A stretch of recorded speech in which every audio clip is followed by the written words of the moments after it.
श्री कोल्ह जी और अल्ल जी की, इन दोनों भाइयों का चरित्र सुनो। इसके सुनने से प्रभु में विश्वास और भक्ति बढ़ती है।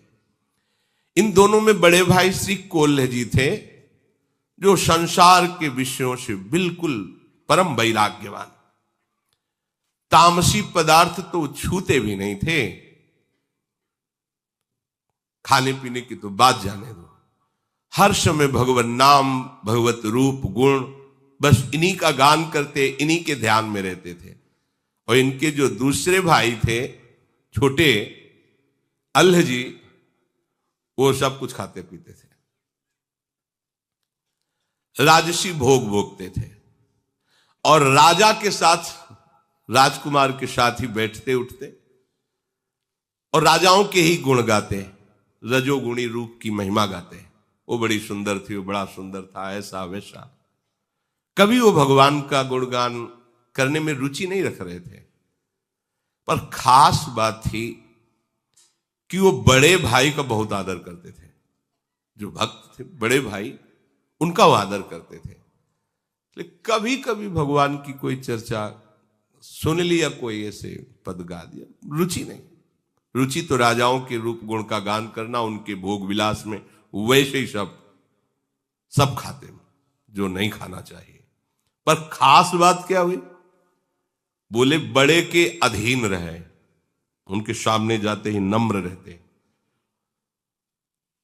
ईश्वर और अपने बड़े भाई भक्त में कोई अंतर उनकी दृष्टि में नहीं था, इतना आदर करते थे। ये बहुत बड़ी बात हो गई। उनके सामने जितनी देर रहते बहुत दैन्य रहते, बिल्कुल मानो एकदम साधु। बाद में तो सब रजोगुणी। बड़ा भाई देख करके अंदर से बड़ा दुखी होता कि सामने तो बहुत दैन्यता करता है, पीछे ये सब मनमानी आचरण करता है। क्या करें, इसको ले चलें एक बार भगवान के सामने, इसको ले चलें, शायद इसकी बुद्धि बदले। चलो द्वारिकापुरी, द्वारिकाधीश के दर्शन करो, उनको साष्टांग प्रणाम करो, तुम्हारा मंगल होगा। क्योंकि श्री कृष्ण को एक बार साष्टांग प्रणाम करने वाले का जो सौभाग्य उदय होता है, वो बड़े बड़े यज्ञों के करने वाले का भी नहीं होता। एकोपि कृष्ण कृतः प्रणामो दशाश्वमेधा भृतेन तुल्या, दशाश्वमेधी पुनरेपि जन्मो कृष्ण प्रणामी न पुनर्भवाए। एक बार श्री कृष्ण को दैन्य भाव से साष्टांग दंडवत करने वाले का कैसा लाभ होता है? बोले 10 अश्वमेध यज्ञ, अश्वमेध यज्ञ, 10 अश्वमेध यज्ञ के अवृत स्नान का, अर्थात पूर्णता का उसे फल मिलता है। पर 10 अश्वमेध यज्ञ और श्री कृष्ण के प्रणाम करने वाले का अंतर यह रहेगा कि 10 अश्वमेध यज्ञ करने वाला स्वर्ग आदि लोकों को भोग कर मृत्यु लोक आएगा, और कृष्ण प्रणामी न पुनर्भवाए। चलो प्रभु श्री कृष्ण द्वारिकाधीश के चरणों में साष्टांग प्रणाम करो चल करके। अल्ल जी तो कोल्ह जी को ईश्वर की तरह मानते थे, जो आज्ञा उनके साथ चल दीजिए। द्वारिकापुरी पहुंचे, प्रभु के सामने, द्वारिकाधीश के सामने एक विलक्षण घटना घटी, जिसे कान लगाकर सुनिए। क्यों कह रहे कान लगाकर? क्योंकि इससे तुम्हारा विश्वास बढ़ जाएगा, इससे तुम्हारी भक्ति बढ़ेगी, तुम्हें समझ में आएगा कि हमारे प्रभु की भक्ति कितनी सामर्थ्यशाली है। कोल्ह जी ने भगवान को प्रसन्न करने के लिए पद, ऐसा करना भी चाहिए, जब अपने ठाकुर के दर्शन करने जाए तो कोई पद उनकी महिमा से भरा हुआ, अगर वहां वातावरण भी देखे, मानो जैसे श्री जी के सामने, राधा वल्लभ जी के सामने समाज हो रही, तो चुपचाप सुनो, बोलने की जरूरत नहीं। ऐसा अवसर है कि आप गा सकते हैं, तो कोई पद सुना सकते हैं। देखो माई सुंदरता की सीमा, जो आचार्य महापुरुषों ने गाए हैं। कोल्ह जी ने सुंदर पद प्रभु को सुनाया। अल्ल जी हाथ जोड़े चुपचाप खड़े हुए हैं। भगवान को जो बहुत प्रिय बात है वो ये है कि भक्त चरण धरि भाव तरत भवसिंधु अगाध। अगर भक्तों के चरणों में भाव आ जाए तो तरने में देर नहीं लगती है। और भक्त के चरणों में भाव रखने वाला दैन्य होता है। ये दो विशेष लक्षण अल्लाह जी में है, जो यद्यप कुमार्गामी आचरण कर रहे हैं, पर ये दो बात है। भक्त भाई को भगवान के समान मानते हैं और अपने को बहुत नीच मानते हैं। मैं बहुत नीच हूं, इसलिए दैन्य है। श्री कोल्ह जी ने पद सुनाया, द्वारिका के नाथ सब नाथन के नाथ प्रभु, देवन के दिव्य देव संकट सहाय हैं। ब्रह्मा शिव देव दैत्य दानो अरु मानवादि, सब ही के रचैया और सब में समाये हैं। कारज के कारण ओ तत्वन के तत्व आप, माया के अधीश ईश अलख लखाए हैं। महिमा महान गावे वेद और पुराण, कुल पार नहीं पावे हारी शीश को नवावे हैं। द्वारिकाधीश को पद सुनाने के बाद कहा, भाई तो भी तो बहुत बढ़िया गायक है, राजाओं की सभा में गाता है, देख सुना द्वारिकाधीश को। वो सुख चाहते हम कैसे सुनाए, हमारे अंदर तो भक्ति ही नहीं है। जिससे प्रभु प्रसन्न होते हैं वो बात ही हमने नहीं, हम जब कह रहे हैं तो सुनाओ ना। तो उन्होंने प्रभु की ब्रज लीला संबंधी पद सुनाए। बड़ा सुंदर उनका स्वर था, क्योंकि राजाओं की सभा में तो सब रजोगुणी काम था। द्वारिकाधीश के सामने बड़े भ्राता भक्त की आज्ञा हुई तो गाय, गलीन में गोकुल की गासी गासी गोपीन को, गोरस ओ गोरस को दान ले सिहायो है। सगरियल बेलीन को नवल नबेलीन को, गाय के गवायो अरु नाच के नचायो है। अबुलाल आन मान प्राण की हरन हारी, बांसुरी बजाए घर बार भूलवायो है। ये जशुदा के छैया, ये रास रंग के रचैया, भैया नेह की नदी में तय नहायो और नहवायो है। देश विदेश के देखे नरेशन रीझिक को जो बूझी करेगो, याते तने तन जात गिरो गुण, सौ गुण अवगुण गाठी परेगो।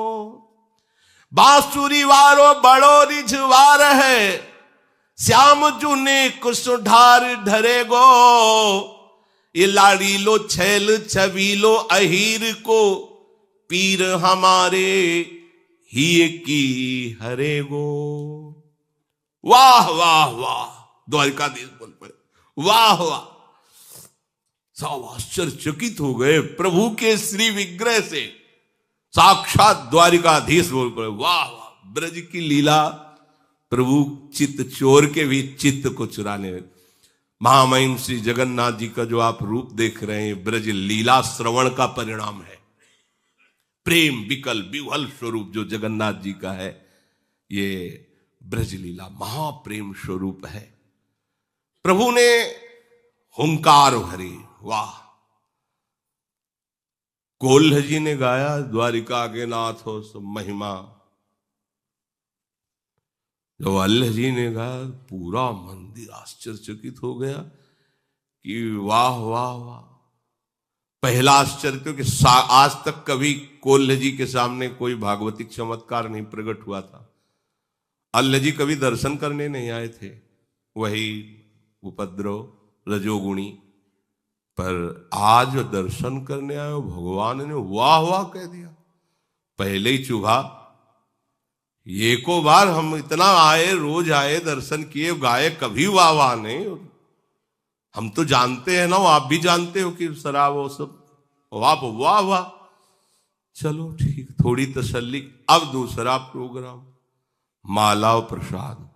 जाओ, जो अंग सेवन से पहनाओ जाके अल्लाह जी को। नजदीक गए, अल्लाह जी किसका नाम? जी, ये माला दो। नहीं नहीं, हमें नहीं दी होगी,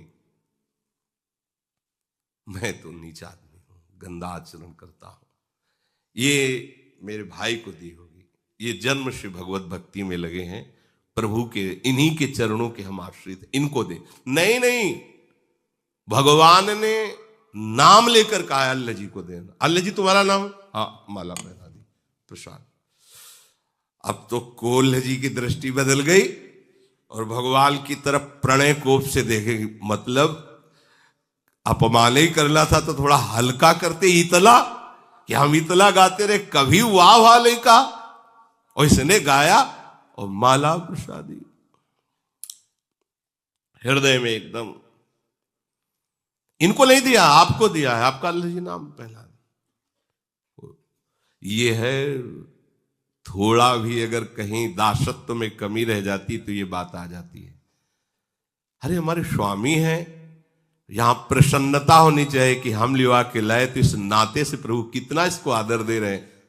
प्रभु दयो पे नया ही दयो, बड़ो अपमान भयो।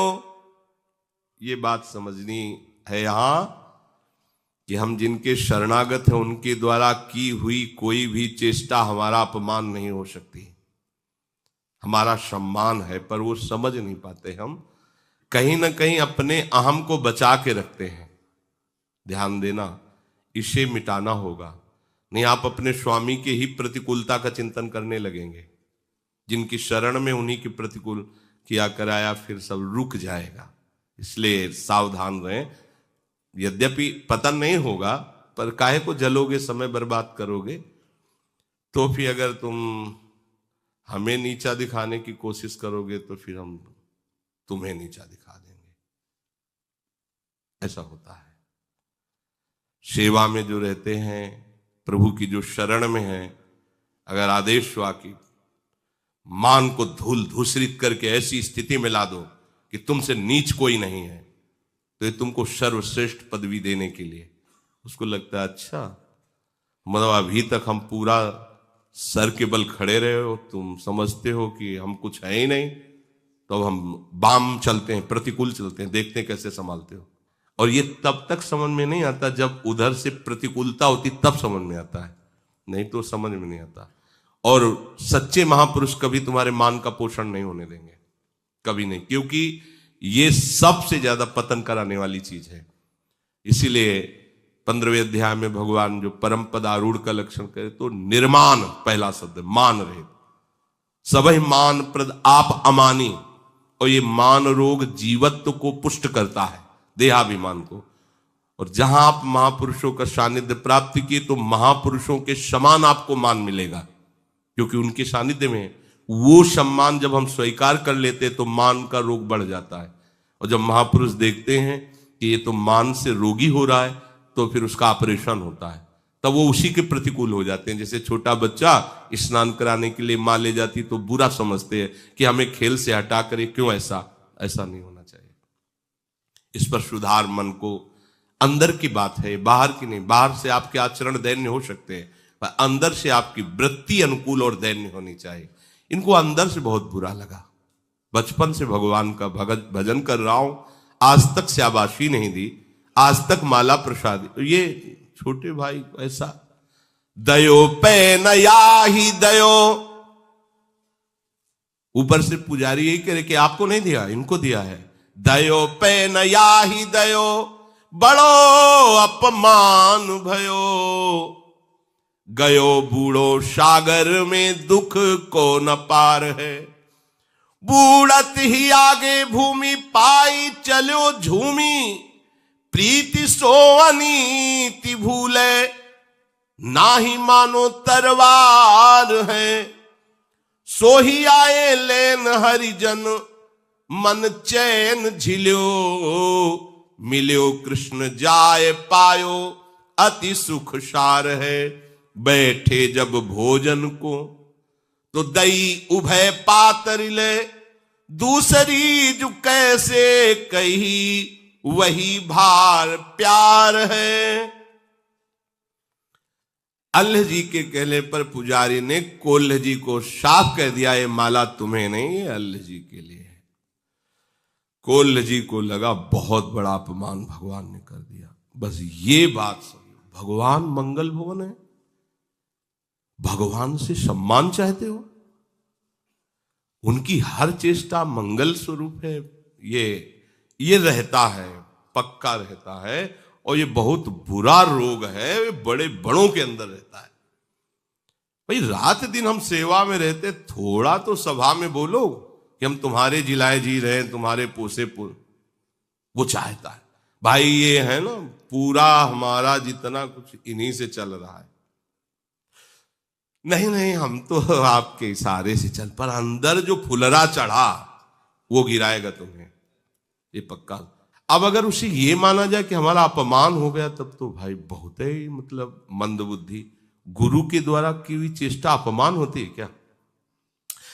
और जब हम ऐसी वृत्ति रखते हैं कि इन्होंने हमारा अपमान कर दिया, तो फिर शरणागति पर संशय खड़ा हो जाता है कि आपने क्या समर्पित किया था शरणागति में, तन मन वचन और स्वयं। तो अपमान किसका हो रहा है? उनका समर्पित तन, उनका समर्पित मन, उनका प्राण, उनका सब कुछ। तो वो अगर आपको ऐसा ही लग रहा, तो अपने आप का अपने आप से अपमान करने तुम्हें परेशानी क्या है? अगर आपको ऐसा भास भी हो रहा है कि हमारा अपमान हो रहा है, तो तुम्हारा है क्या, तुम बचे क्या? कम से कम इतना ही सोच लो। तो उनको लगा कि भगवान ने बहुत बड़ा हमारा अपमान पूरी इस द्वारिका के मंदिर में सभा में कर दिया। अब तो जीना जिसके लिए हम भक्ति करते थे उसी ने अपमान। कैसी देखो लीला कैसी विचित्र होती है। कोल्ह जी ने अपना अपमान समझ करके आत्महत्या करना उचित समझा। इतना जलन हो गई, अब ठीक नहीं है, तो समुद्र में जाके कूद गए। अब समुद्र में डूबते चले गए। जब नीचे गए तो दिव्य भूमि, जल का प्रभाव खत्म, सुंदर ऑक्सीजन, सुंदर वायु, ऐसे द्वारिकापुरी में पहुंच गए। ऐसे भक्त डूबना भी चाहे तो भगवान डूबने देंगे क्या? द्वारिकापुरी पहुंच, दिव्य द्वारिका का दर्शन, परमानंद की अनुभूति हुई। पर अंदर ही अंदर जल रहे हैं कि है तो वही द्वारिकाधीश जो माला उसको दी थी, हमें नहीं दी। अंदर जलन है, भूल नहीं पा रहे थे। जैसे तलवार का घाव हो तो कर सकता रहता, तो प्रभु के प्रति थोड़ा गुस्सा, छोटी ही माला हमें भिजवा देते हैं। ये माला वाली बड़ी चक्कर है। जैसे समाज में जाए ना, जिस अपने समाजें होती तो निमंत्रण में, जैसे समाज में गए, 50 लोग बैठे हैं, तो उसमें क्या होता है, लिफाफा, माला और चद्दर। जरूरत नहीं ना लिफाफा की, ना चद्दर की, ना माला की, बगल में सबको पहना दिया गया। मान, ये तभी परिचय में आता है मान। देखो, मान चाहने के लिए हम अपने को बहुत नीचा दिखा सकते हैं। मैं दुष्ट हूं, अधम हूं, नीच हूं, पामर हूं, और जूता के पास बैठ जाएंगे जाके, बात समझना। लेकिन उसमें भी मान की चाहत होती है। बात तब होगी जब जबरदस्ती तुम्हें कोई वहां बैठते हैं, और फिर आप अपने को अधिकारी मानकर कि हाँ यही मेरा अधिकार है, तो समझ में। अपने को कह रहे हैं हम नीच हो, जब दूसरा कहेगा नीच है, पाखंडी, तब कैसा लगा? हाँ, तो ये बड़ा सूक्ष्म विषय है। अब वो घाव की तरह उनको अंदर आनंद तो आ रहा है दिव्य द्वारिकापुरी के दर्शन में। आगे भगवान के पार्षदों ने, आइए प्रभु आपको बुला, और आनंद हो। भगवान के पार्षदों ने अगवानी की, और आनंद मिला, बड़ा सुख मिल रहा है, बड़ी शांति, बड़ी दिव्यता का अनुभव हो रहा है। भूल गए जो अपने भाई के सम्मान की ईर्ष्या जगी थी, शांत सी होगी। अखिल लोक चूड़ामणि भगवान द्वारिकाधीश के साक्षात दर्शन कर रहे हैं, परमानंद की बाढ़ आ गई। कोल्हे जी से कहा हो, पार्षदों से, सबसे पहले हमारा इन्हें उच्छिष्ट पवाओ, बैठो। बैठा ले गए, 2 पत्तल लगाओ। तो उन्होंने सोचा कोई और भागवत आया होगा पास, 2 पत्तल। तब तक तो उनको कुछ नहीं, फिर पूछा कि जब उनका परोस गया प्रसाद तो दूसरा पत्तल भी परोस गया। तो प्रभु इसमें कौन? बोले ये अल्लाह जी के लिए। मैं फिर और जला, मतलब यहां भी अभी हमने पाया ले उसके लिए पत्तल लगवा दिया, वो फिर अंदर जो है पूरी जलन। तुम्हारे छोटे भाई अल्लाह जी के लिए है और वो तुमको भी तो बहुत प्यारा है। अब अंदर ऐसे महसूस के रह गए कि मतलब बात क्या है, इतना प्रभु इतना उसको प्यार करते। यहां भी आज सबे विश्व भयो दुख गयो सोई हुयो नयो, दयो पर बोधवा की बात सुन लीजिए। एकदम चेहरा बदल गया प्रभु की तरफ, फिर वही प्रणय कोप से देखे, प्रभु नाराज मत हो, तुम जानते नहीं हो, तुम अभी के भगत हो, वो हमें कितना प्यार करने वाला भक्त है, तुम अभी सुनो, हम तुम्हें बता रहे हैं वो कौन है जो तुम्हारा भाई बना है आके। आज जिसे तुम रजोगुण में देख रहे हो, एक वासना का आदर करने से उसका मार्ग रुक गया। वो जितना तुम भजन अभी तक किए हो ना, बहुत छोटा है उसके भजन के आगे, जितना उसने भजन किया है। तेरो छोटो भाई मेरो भक्त सुखदाई, ताकि कथा ले जताई जामे आप ही सो दीजिए। प्रथम जन्म मांझ बड़ो राजपुत्र भयो, गयो गृह त्याग सदा मोसुमति भीजिए। आयो बन को भूप संग राग रंग रूप, देख चाह भई देह दई भोग कीजिए। कोल्ह जी से कहा कि तुम अपने भाई की बात जान जाओगे तो कभी ऐसे ईर्ष्या उससे नहीं करोगे, तुम उसकी बराबरी कर ही नहीं सकते। जानते हो बड़ा प्रिय मेरा भक्त है वो पूर्व जन्म में राजपुत्र था और उसने बचपन से राजपुत्र राजकुमार होते हुए सब भोगों का त्याग करके बैरागी हो गया।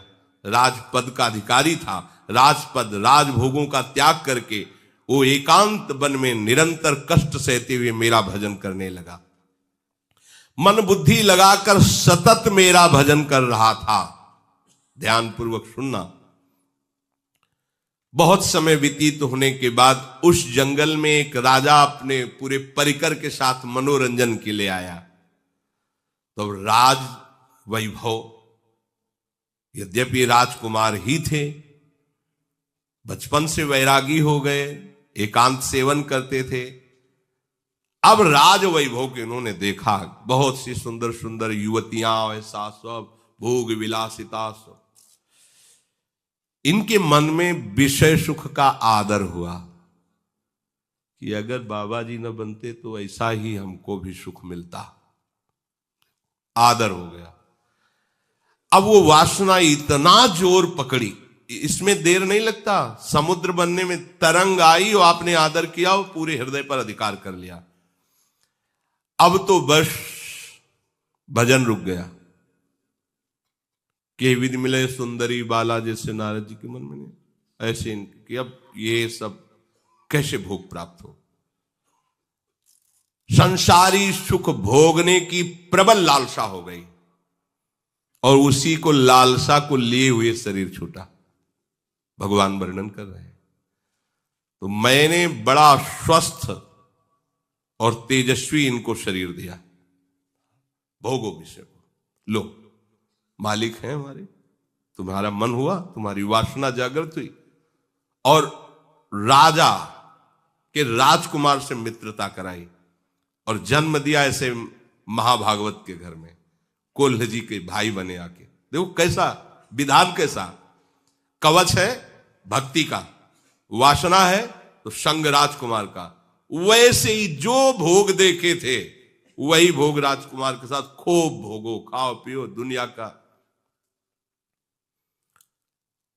अब भक्त का संग और वासना, देखो भगवान कैसा यही संयोग होता है। अब भक्त के संग ने उस वासना से खींचा है, जीवन असार चलना द्वारिकाधीश। सामने गए और जहां से रुका था साधन वही जागृत हो गया। केवल तो प्रभु का स्वभाव सूरदास जी वर्णन करते हैं कि विमुख भये निमिषहु न अकृपा, जब चितये तब ऐसे। प्रभु बीच वाली बात नहीं देखते कि हमको छोड़कर विषयों में, यही तो अगर वो ऐसा देखें तो अपने लोग तो कभी आगे ही नहीं बढ़ सकते, भगवत मार्ग में चल ही नहीं सकते।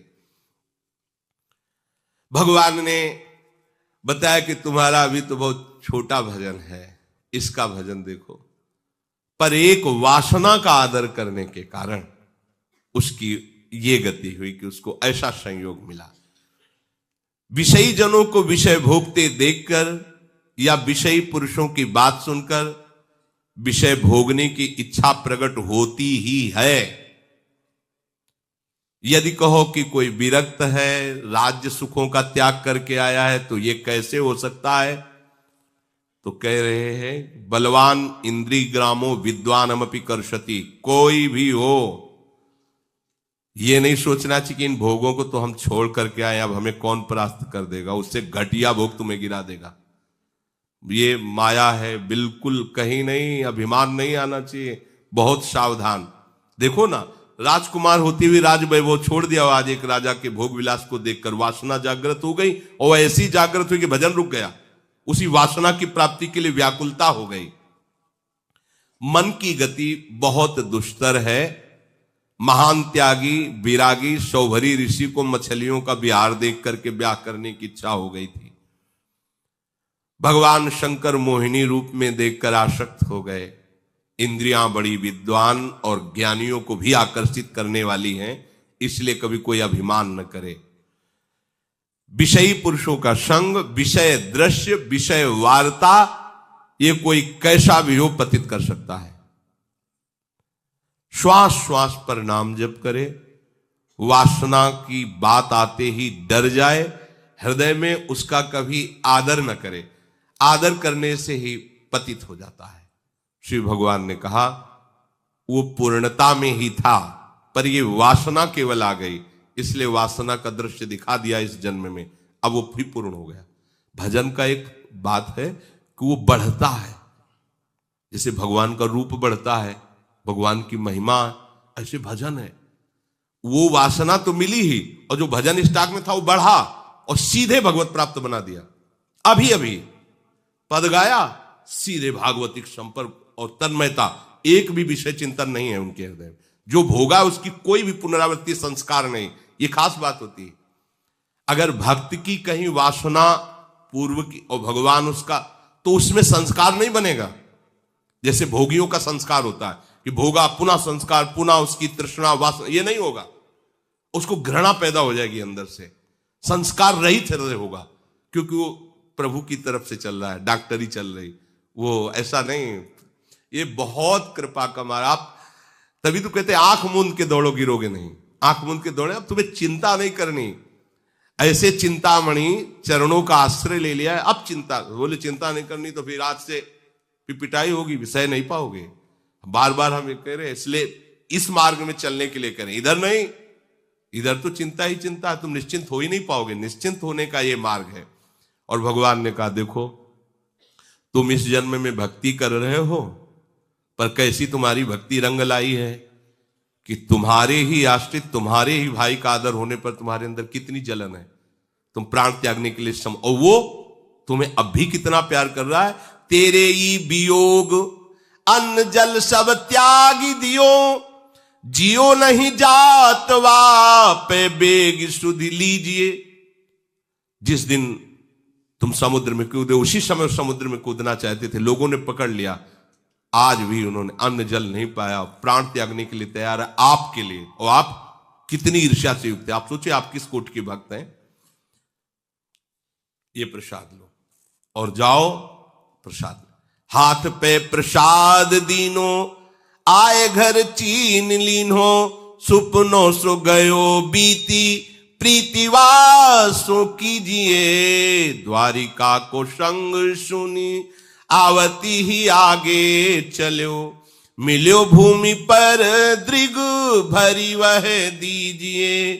कही सब बात श्याम, धाम तज ताही छिन, करो बनवास दोऊ अतिमति भीजिए। तुम्हारे वियोग में तुम्हारे छोटे भाई ने अन्न जल त्याग दिया है, तुम्हारे वियोग में वो प्राण त्याग देगा अगर तुम नहीं पहुंचे। शीघ्र जाओ, भगवान जी ने वो प्रसाद दिए, जाओ उनको देना। और प्रभु की वो शंख चक्र के छाप लेकर के आए। अब वो जो अपमानजनित दुख था क्षण में नष्ट हो गया, क्योंकि अज्ञान के कारण था। अपने भाई पर अपार प्रेम हुआ। अल्ल जी ने जब सुना कि कोल्ह जी को द्वारिकाधीश के दर्शन हुए तो भूमि पर लेटकर उनको प्रणाम करके उनका स्वागत किया। दोनों भाई आंखों में आंसू भरकर मिले, भगवत प्रसाद पाया और वहीं से आजीवन के लिए दोनों वनवासी होकर भगवत प्राप्त हुए। देखो, वासना का आदर करने से इतना विघ्न पड़ा पर नाश नहीं हुआ, पतन नहीं हुआ। फिर वही वैरागी बने और भजन की पूर्ति हो। तो आप ही जो भजन कर रहे हैं ना, एक एक मिनट प्रभु देख रहे हैं, द्वारिकाधीश पूरा देख रहे हैं ना, आगे की पीछे की सब। हमें ये नहीं सोचना कि हमें कोई देख नहीं रहा, अच्छाई या बुराई भी। बहुत भजन कर रहा हूं, कोई शाबाश तो कहने वाला नहीं, जिसके लिए भजन करे वो शाबाश दे रहा है, वो देख रहा है। कोई देख नहीं रहा, मनमानी कर लेते हैं। नहीं, जिससे मिलना चाहते हो, जिसका भजन करे वो देख रहा है, तुम मनमानी कर रहे हो, इसलिए सावधान रहो। श्री भगवान कहते हैं मेरे भक्त का कभी नाश नहीं होता, मेरा भजन अविनाशी है। हाँ, थोड़ी रुकावट आ जाएगी यदि आप प्रमाद करोगे, तो क्या आपको भगवत प्राप्ति तो होनी ही है। श्री राधा वल्लभ लाल।